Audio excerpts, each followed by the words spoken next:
मैं Tej Pratap Azad H R college Amnour history department. आज मैं बीए पार्ट 1 हिस्ट्री ऑनर्स का इंग्लैंड का इतिहास का एक टॉपिक औद्योगिकरण का परिणाम, आज हम इस पर चर्चा करेंगे और इसे हम मुख्यतः 6 भागों में बांटकर इसका अध्ययन करेंगे। औद्योगिक क्रांति का प्रथम परिणाम कारखाना पद्धति का स्थापना, दूसरा मजदूरों की दशा, तीसरा सामाजिक वर्ग संरचनाओं में बदलाव, चौथा बुजुर्गा वर्ग और उनका संघर्ष अभिजात वर्ग के साथ, पांचवा औद्योगिक क्रांति और साम्राज्यवाद, छठा नवीन राजनीतिक विचारधाराओं का उदय। तो मुख्यतः इन 6 उपशीर्षकों के माध्यम से आज हम औद्योगिक क्रांति के परिणाम को समझेंगे। तो सर्वप्रथम हम कारखाना पद्धति का जो स्थापना हुआ, जो उदय हुआ, यहाँ से इसकी शुरुआत करते हैं। जैसा कि हम जानते हैं कि औद्योगिक क्रांति से पहले उत्पादन का तकनीक मध्ययुगीन था, अर्थात हाथों के द्वारा उत्पादन प्रक्रियाओं को किया जा रहा था। लेकिन औद्योगिक क्रांति ने बड़े बड़े मशीनों का औद्योगिक क्रांति में बड़े बड़े मशीनों का निर्माण हुआ और अब उत्पादन का तकनीक इन्हीं बड़े बड़े मशीनों के पास आ गया। इसका त्वरित प्रभाव यह पड़ा कि अब गुड्स, सामान बहुत बड़े मात्रा में उसको बनाया जाने लगा। इसका फायदा यह हुआ कि अधिक सामानों के उत्पादन ने इन्हें नए नए बाजार खोजने के लिए विवश किया, जो आगे चलकर साम्राज्यवाद में परिवर्तित हो जाता है। वहीं दूसरी ओर हम देखते हैं कि इस कारखाना प्रणाली से सबसे ज़्यादा बुरा प्रभाव जो पड़ा वो मजदूर वर्ग पे पड़ा। चूँकि कारखाने वहीं स्थापित किए गए, ज़्यादातर या तो नदियों के किनारे या नहीं तो जहाँ लोहा और कोयला उपलब्ध था, ताकि लोहा कोयला जैसे कच्चे मालों की आपूर्ति कम से कम समय में और कम से कम लागत में हो जाए। लेकिन इसका परिणाम यह हुआ कि ग्रामीण खेतीहर मजदूर और भूमिहीन मजदूरों ने अपनी रोजी रोटी के लिए शहरों की ओर पलायन किया और शहरों में रोजगार उन्हें इसी नवनिर्मित कल कारखानों में मिला। और इसकी दुष्परिणाम यह हुआ कि मजदूरों की आज़ादी समाप्त हो गई, अर्थात औद्योगिक क्रांति से पहले वो अपना उत्पादन प्रक्रिया अपने घरों या अपने कस्बों में रहकर ही किया करते थे। लेकिन कारखाना पद्धति के स्थापना के बाद उन्हें इन कारखानों में आकर काम करना पड़ा। उन्हें गांव की स्वच्छ हवा से को छोड़कर शहर के प्रदूषण युक्त हवाओं में रहना पड़ा। इनके लिए कार्य के घंटे, वेतन, इससे संबंधित सभी शर्तों का निर्धारण पूंजीपति वर्ग ही कर रहे थे। अतः स्वाभाविक है कि पूंजीपतियों ने अपने आर्थिक लाभ को, अपने मुनाफा को अधिक से अधिक कमाने के लिए इन्होंने मजदूरों को श्रम के बदले इतना ही पैसा दिया जितना में कि ये निम्न स्तर के जीवन को जी सके। इसकी झलक हमें चार्ल्स डिकेंस के द्वारा लिखी पुस्तक हाई टाइम्स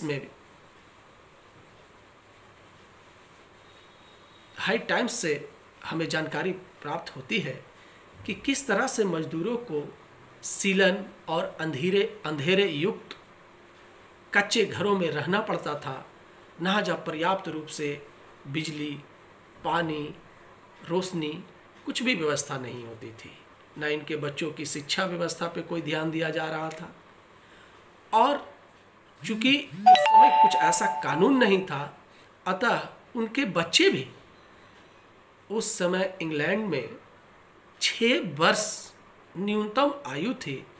अगर कोई बच्चा 6 वर्ष का हो गया है तो वो कारखाना में कार्य करने के लिए योग्य माना जाता था। इन्हें प्रतिदिन लगभग 14 घंटा काम करना पड़ता था और इसके बदले उन्हें बहुत कम मेहनताना दिया जा रहा था। अतः इसका परिणाम सबसे अधिक मजदूर वर्ग पे ही पड़ा। कुछ गिने चुने मानवतावादी विचारों के पोषक व्यक्तियों ने अपने अपने कल कारखानों में उचित प्रबंध करने की कोशिश किए, लेकिन ये कोशिश और ऐसे व्यक्तियों की संख्या बहुत ही कम है। तीसरा जो इसका परिणाम है, सामाजिक वर्ग में परिवर्तन।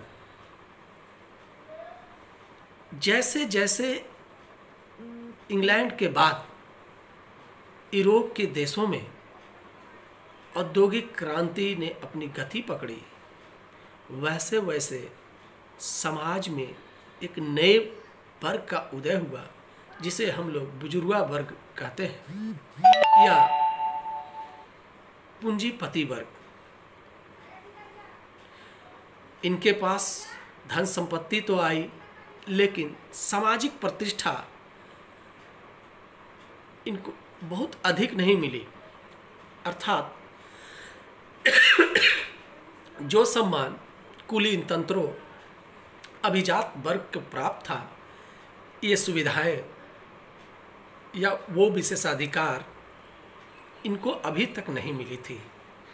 अतः इन्होंने अपने आर्थिक संपन्नता का प्रयोग अपने विशेषाधिकारों को प्राप्त करने में लगाया और समाज में अपनी नई भूमिकाओं को स्वीकार करने के लिए अभिजात वर्ग के साथ इनका संघर्ष भी हुआ। लेकिन चूंकि अर्थ प्रधान दुनिया में इन बुजुर्ग वर्ग की जीत हुई और बहुत सारी सुविधाएं या विशेषाधिकार अभिजात वर्ग के जैसा इन्हें मिला, लेकिन अभी भी यह कहना कि उनके सारे अधिकार अभिजात वर्ग के बराबर थे, तो ये कहना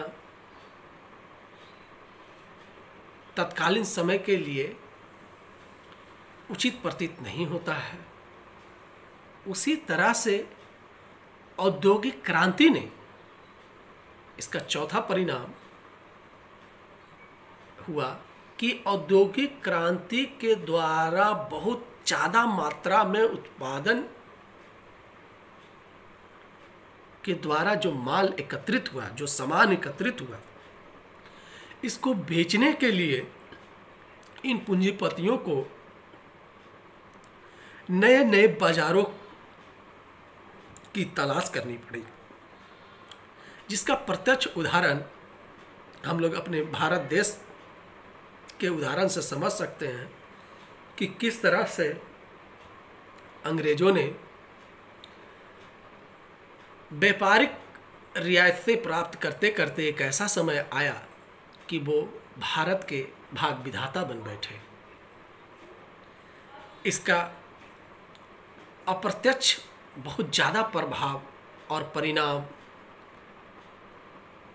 इन पूंजीपतियों को मिला, चूँकि अपने अपने उपनिवेशों से ये बहुत सस्ते यानी कम मूल्यों पे कच्चा माल खरीद लेते थे और इसे इंग्लैंड ले जाकर अपने कारखानों में उसके द्वारा वस्तुओं का निर्माण करके उससे कई गुना ज़्यादा दाम में लाकर पुनः उसी देश में ये बेच देते थे। इसका परिणाम यह हुआ कि जैसे जैसे यूरोप में औद्योगिक क्रांति बढ़ती गई, वैसे वैसे यूरोप के देश साम्राज्यवाद की दौड़ में शामिल हो गए। तत्कालीन समय में कहा जाने लगा, जिसके पास जितनी अधिक उपनिवेश होंगे उनको उतना ही ज़्यादा आर्थिक फायदा होगा। इसी तरह से इंग्लैंड के समाज में भी बहुत सारे परिवर्तन हुए।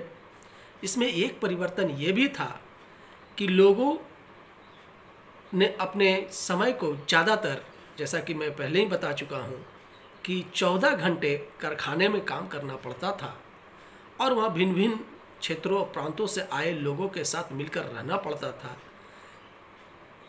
जिसके कारण से एक ऐसा वातावरण बना कि समाज का नैतिक पतन शुरू हुआ। इतिहासकारों ने लिखा है कि इस युग में हजारों बच्चे, ऐसे बच्चे घूम रहे हैं जिनको उनके पिता की नाम की जानकारी नहीं है। इस तरह से हम देखते हैं कि औद्योगिक क्रांति ने इंग्लैंड के अर्थव्यवस्था को ही नहीं बल्कि समाज को भी बहुत ज़्यादा और गहरा रूप से प्रभावित किया। अगला क्रम में हम ये देखते हैं कि औद्योगिकरण के मांग के अनुसार से अर्थव्यवस्थाएं काम करने लगी और इनको तार्किक रूप से मदद करने के लिए बहुत सारे अर्थशास्त्रियों ने तत्कालीन समय की ज़रूरतों के हिसाब से अपना मत प्रतिपादन किया। उदाहरण स्वरूप, जैसा कि मैनचेस्टर स्कूल के चिंतक, जिसमें मॉलथॉस, रिकॉर्डो आदि प्रमुख व्यक्ति हैं, इन्होंने साफ शब्दों में कहा कि उत्पादन प्रणाली में राज का नियंत्रण कम से कम होना चाहिए और इसे स्वच्छंद तरीकों से अर्थात मांग और पूर्ति के नियम के हिसाब से इसे चलते रहना देना चाहिए। आगे चलकर यह विचारधारा लेजेस फेयर के रूप में प्रसिद्ध हुई, जिसका मतलब भी यही है कि उद्योग ही नहीं बल्कि स्वास्थ्य, शिक्षा, इन सेक्टरों में भी सरकार या उनकी सरकार की भूमिका कम से कम हो, ताकि अर्थव्यवस्थाएं अपने हिसाब से, अपने ज़रूरतों के हिसाब से आगे बढ़ सके। इस तरह से औद्योगिक क्रांति ने पूरे विश्व के इतिहास को एक नई दिशा प्रदान की और आगे चलकर हम देखते हैं कि औद्योगिक क्रांति ने अप्रत्यक्ष रूप से विश्व युद्ध को बढ़ावा दिया। ये कैसे बढ़ावा दिया कि चूंकि औद्योगिकरण युक्त देशों ने अपने अपने मालों को बेचने के लिए उपनिवेशों की स्थापना की, और जो उस समय उपनिवेशों की स्थापना में या अपने उपनिवेशों की खोज में पिछड़ गए, उन्होंने भी अपने लिए बाजार की मांग की, लेकिन बाजार पे तो पहले से ही किसी का कब्जा था। अतः हम लोग जानते हैं कि भले ही विश्व युद्ध के और भी कई कारण हैं, लेकिन उसका एक मजबूत कारण ये है आर्थिक लाभ लेने का। आर्थिक लाभ लेने का अधिकतम रूप में जो एक प्रयास था, और वो उपनिवेशों के द्वारा ही फलीभूत हो सकता था। और इसी कारण से प्रथम विश्व युद्ध शुरू हुआ, और इसके बाद पुनः जब ये सभी समस्याओं ज्यों के त्यों रह गया, तो इसके लिए दूसरा विश्व युद्ध हुआ, तब जाकर कहीं उपनिवेशों को मुक्ति मिली। लेकिन ऐसा नहीं है कि द्वितीय विश्व युद्ध में सभी गुलाम देशों को आज़ाद कर दिया गया, लेकिन ज़्यादातर देश द्वितीय विश्व युद्ध के बाद अपनी आज़ादी की पथ पे अग्रसर हो गए, और धीरे धीरे उन्होंने अपनी स्वतंत्रता को कायम किया। इतिहासकार लिखते हैं कि औद्योगिकरण एक नई व्यवस्था को लाया, एक नए तरह के समाज का निर्माण किया, और एक नई तरह की समस्याओं को भी लाया। वह था मानव के द्वारा मानव का शोषण, जिसके प्रतिक्रिया के स्वरूप में आगे चलकर हम समाजवादी विचारधाराओं का विकास जो देखते हैं, उसके पीछे कहीं ना कहीं ये औद्योगिकरण कमोबेश जिम्मेवार जरूर था। जय हिंद, जय भारत।